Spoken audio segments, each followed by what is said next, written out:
Continuamos con nuestras enseñanzas acerca de los síndromes, hablando de las enfermedades del espíritu, de nuestra alma, de nuestro corazón, de nuestro hombre interior, que se enferma, igual como se enferma el cuerpo. El pecado ha afectado el espíritu, el alma, la mente, el corazón, los sentidos. Usted no puede dejarse llevar de sus impulsos, de sus sentidos, de nada, porque muchas veces están enfermos y un enfermo no nos puede ayudar a vivir correctamente. Hoy vamos a hablar acerca del síndrome de David. El síndrome de David. ¿Y qué representa el síndrome de David? Aquel que encubre sus pecados delante de Dios. Aquel que encubre sus pecados delante de Dios. En el Salmo 32, versículo 3 dice la Biblia: mientras callé se envejecieron mis huesos en mi gemir todo el día, porque de día y de noche se agravó sobre mí tu mano, y se volvió mi verdor en sequedades de verano. Dice Salmos 32, versículos 3 y 4. Uno de los riesgos de ser un cristiano débil, descuidado en su relación con Dios, en su crecimiento espiritual, es no tener conciencia de lo que representa el pecado que cometemos los cristianos ante los ojos de un Dios justo y de un Dios santo. David conocía la historia de su predecesor, Saúl, que este hombre, Saúl, desobedeció a Dios, y cuando era confrontado por Samuel, justificaba su rebelión y luego quería disimular frente al pueblo que todo estaba bien con él y con Dios. Él sabe, él conoce bien esa historia. Y cada creyente que lee la Biblia, que ha recibido a Cristo como su Señor y Salvador, que ha sido rescatado del pecado, debe conocer bien claramente el rigor de Dios cuando cristianos pecan y encubren sus pecados. Piensan que tienen razones para justificar sus pecados delante de la presencia de Dios. Y David dice el sufrimiento que trae esto, porque Dios no va a dejar a ningún creyente que en sus pecados sin las consecuencias de ellos. Recuérdese lo que siempre le he dicho, lo que dijo ese predicador Carlos Spurgeon, que Dios no va a dejar a ningún cristiano pecar exitosamente. Y hay otra porción de la Biblia que dice: tu pecado te alcanzará. Y eso inexorablemente Dios lo hace cumplir. Hermanos, es que encubrir el pecado y no ir al Señor rápidamente a buscar el perdón y a reconocer nuestras faltas que hemos hecho, refleja la intención de engañar a Dios y refleja también la intención de justificar delante de los demás y refleja la intención de volverlo a cometer. Y esos cristianos piensan que la espera de Dios es solamente porque Dios está de acuerdo con lo que ellos hicieron y no se da cuenta de que esa espera de Dios es para que se arrepientan. ¿Cuáles son las características de este síndrome que encontramos en David y que le pasa a muchos cristianos? Número 1, creer que la autoridad de su posición le da la autoridad para hacer lo que quieran hacer. David pensaba que siendo él el rey de Israel y teniendo él la autoridad de decirle a aquella mujer: ven y haz aquello, lo otro, eso le daba autoridad delante de Dios para hacer lo que él debía hacer. Betsabé no se negó porque el rey tenía autoridad y no se podía negar una solicitud al rey. Aquí en nuestro país tuvimos ese dictador llamado Trujillo. Este hombre, cuando veía a una muchacha, la mandaba a buscar y los padres sentían que no podían impedírselo porque ya tenía la fama de que él mandaba matar a toda la familia. De manera que muchas personas piensan, y aún cristianos como David, que pueden vivir así como viven los impíos, que pueden cometer cualquier pecado y que su Dios o sus dioses no van a ser igual que el Dios justo y santo que tenemos. Ninguna posición que usted tenga le da autoridad a usted para hacer lo que quiera, ni con sus hijos, ni con su esposa, ni si es un padre, si es un esposo, si es un pastor, si es un líder cualquiera en una iglesia, si es un jefe en una empresa, quien fuera que sea. Si usted es un hijo de Dios, usted es responsable de saber que hay un Dios que juzga y castiga el pecado más severamente en sus hijos que en los incrédulos, porque sus hijos tienen conocimiento de causa. Otra de las características es que creer que con humana habilidad pueden encontrar una solución favorable a su pecado. David trajo a Urías para que durmiera en la casa con su mujer, un regalo que hubiesen querido tener todos los soldados, porque las incursiones de guerra duraban semanas y meses, y si a ti te permitían dormir en la casa con tu esposa, lo primero que tú ibas a hacer era tener intimidad con ella, y lo que él quería era atribuir el embarazo que él había creado con que pareciera que fuera el esposo. Y eso no le salió bien a David, porque hermanos, no hay manera de que una solución incorrecta te ayude a solucionar un pecado. Tercer lugar, otra de las características es simular que es un ayudador sensible a los ojos de los demás. Cuando Betsabé quedó viuda, David esperó el tiempo de luto. Quizás le mandó flores y después la hizo su esposa.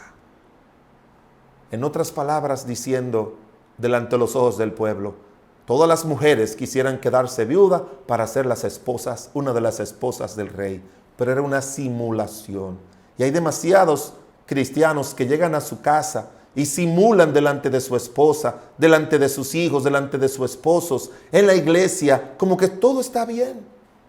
A veces hay iglesias que hay hombres, líderes que están en pecado y vienen a dirigir la música, a tocar en los cultos de la iglesia. A veces pastores que están pecando hasta predicar, otros que dirigen el coro, que están al frente del ministerio de niños, de escuela dominical, que están al frente del ministerio de evangelismo, discipulado, están en sus pecados y se presentan como que nada está pasando.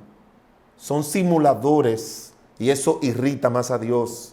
Una cuarta razón otro síntoma es que consideró que la ausencia y la reprensión de parte de Dios en los primeros días de cometer su pecado era una señal de que Dios no había tomado en cuenta su pecado y que no vendrían consecuencias de parte de Dios.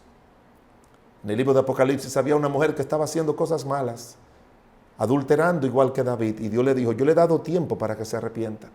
Mis amados hermanos, si Dios no trae un juicio y un castigo por tus pecados, no es que Dios ha dado el visto bueno a lo malo que te has hecho y se ha hecho de la vista gorda, como decimos. Es que Dios te está dando tiempo para arrepentimiento y David no entendió eso. Quinto lugar, otra de las características de los que tienen este síndrome es que no pueden identificar que las dolencias corporales eran una advertencia divina para guiarle a la confesión. David dice en el Salmo 32:3, que son uno de esos salmos que hablan de su pecado, junto con el Salmo 51, que él dice, mientras callé, se envejecieron mis huesos. Dios comienza a crearle problemas a ese creyente para recordarle que eso es parte de su pecado. Pero David no lo entendió así. Hasta después, casi 2 años después de su pecado, fue que vino el profeta Natán. Y entonces es que él supuestamente ahí se hace consciente. Pero Dios le dio tiempo. 9 meses de embarazo de la mujer. El niño nació. Se ve que ya el niño había crecido un poco porque David le agarró, le tomó mucho amor a este niño. Y Dios esperó mucho tiempo. Y otra característica es que mientras están en la etapa de ocultar su pecado, desarrollan un espíritu de dureza contra los que cometen males menores. ¿Usted recuerda la parábola que le contó Natán? Le dijo, hubo un hombre que tenía muchas ovejas, pero vino alguien a visitarle y en vez de tomar una de sus ovejas, fue y le tomó la oveja de su vecino que tenía una solita. Y le preguntó a David qué hay que hacer con ese hombre. Y le dijo, hay que matarlo. Oiga bien, por tomar y matar una oveja, David dice, ese hombre hay que matarlo. Y Natán le dice, tú eres ese hombre. Tú no has matado una oveja, tú has matado a un hombre. Y tú has destruido un matrimonio y has destruido una familia. Y por eso las consecuencias que David sufrió fueron tan graves como la va a sufrir tú o yo, cualquiera, que encubramos nuestros pecados y no lo arreglemos delante de Dios.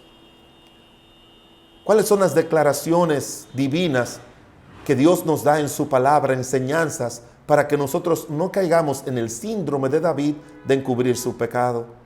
Bueno, hermanos, usted se va a sorprender con esto, pero contradictoriamente, las buenas y divinas recomendaciones que encontramos de Dios en su palabra aparecen precisamente en los salmos que escribió David, y que él se olvidó de ellos en el momento de cometer ese pecado y de enfrentar ese pecado.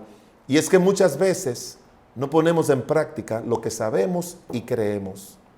¿Qué dice él aquí en el mismo en el mismo capítulo 32, versículo 5? Número 1 es lo que dice el Señor que se debe hacer cuando pecamos. Número 1, confiesa tu pecado inmediatamente. David dice, aunque tardíamente, pero lo hizo, y él dice en el versículo 5 del Salmo 32 lo siguiente: mi pecado te declaré y no encubrí mi iniquidad. Dije, confesaré mis transgresiones a Jehová, y tú perdonaste la maldad de mi pecado. Tardíamente, Dios la perdona. Siempre, Dios siempre va a perdonar. Pero como dice el doctor Warren Wiersbe en uno de sus libros, que muchas personas están sufriendo las consecuencias de pecados perdonados. El hecho de que Dios perdone tus pecados no significa que Dios te va a eximir de las consecuencias. ¿Qué otra cosa nos dice Dios, nos recomienda Dios, aparte de confesar nuestros pecados inmediatamente? Número 2, no espere las consecuencias. Dice la palabra de Dios aquí en el Salmo 32, 6, por eso orará a ti todo santo en el tiempo que pueda ser hallado. Ciertamente en la inundación de muchas aguas no llegarán a él. Aquí las muchas aguas significan las consecuencias que Dios levanta con sus pecados. ¿Tú te recuerdas de Jonás? Jonás entró en el barco, había una tranquilidad increíble en el barco y en el mar, pero Dios levantó una gran tempestad para decirle a Jonás, tú estás yendo fuera de la voluntad de Dios, y que lo tiraran al mar. Dios es el que levanta las consecuencias en contra de sus hijos. La tercera cosa que Dios nos recomienda es evita la terquedad espiritual. En el Salmo 32, versículo 9 dice, no seáis como el caballo o como el mulo sin entendimiento, que han de ser sujetados con cabestro y con freno, porque si no, no se acercarán a ti.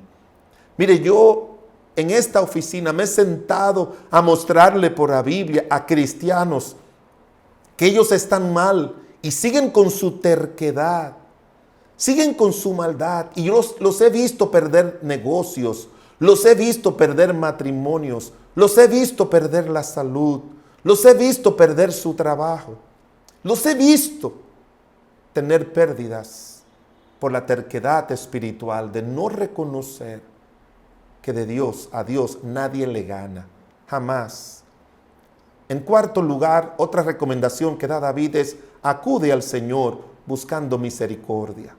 En el Salmo 32, 10 dice, muchos dolores habrá para el impío, mas el que espera en Jehová le rodea la misericordia. Acude al Señor buscando misericordia. Y por último, evita que la falta de confesión arruine tu bienestar. David arruinó su bienestar. Mire, arruinó su bienestar con sus concubinas. Arruinó su bienestar de familiar. Arruinó su bienestar en el reino. Por unas semanas dejó de ser rey porque su hijo lo echó a Absalón del reino. Cuando fue a enfrentar gigantes de nuevo, dice la Biblia que por poco lo matan. Arruinó su fama, que sus hombres le dijeron, ya tú no vas a salir más a la guerra. Lo confinaron, aquel hombre que Dios le había dado tantas victorias. Pero también, como dice Salomón en Proverbios 28:3, el que encubre sus pecados no prosperará, mas el que los confiesa y se aparta alcanzará misericordia. Amados hermanos, tenemos un Dios perdonador. Tenemos un Dios perdonador. Y el que acude inmediatamente cuando tú tienes una mirada mala, cuando tienes un mal pensamiento, cuando tiene una palabra errónea, cuando hace un toque o hace algo malo, en el instante pídele a Dios perdón. Pídele a Dios perdón.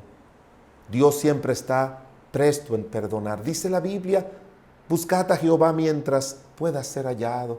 Llamadle en tanto que está cercano. Deje el impío su camino y vuélvase a Jehová, el cual tendrá de él misericordia, al Dios nuestro que será amplio en perdonar. Amplio en perdonar. Oh, nuestro buen Dios es un Dios amplio en perdonar. Pero tú y yo no podemos burlar a Dios. Repito, como dijo Spurgeon, Dios no dejará a ningún cristiano pecar exitosamente. La misericordia de Dios tiene un límite. La misericordia de Dios tiene un límite. Y sería bueno que nosotros no colmemos los límites de la misericordia de Dios. Que Dios nos libre del síndrome de David, que es el encubrir los pecados y no confesarlo a tiempo al Señor. Que Dios nos guarde.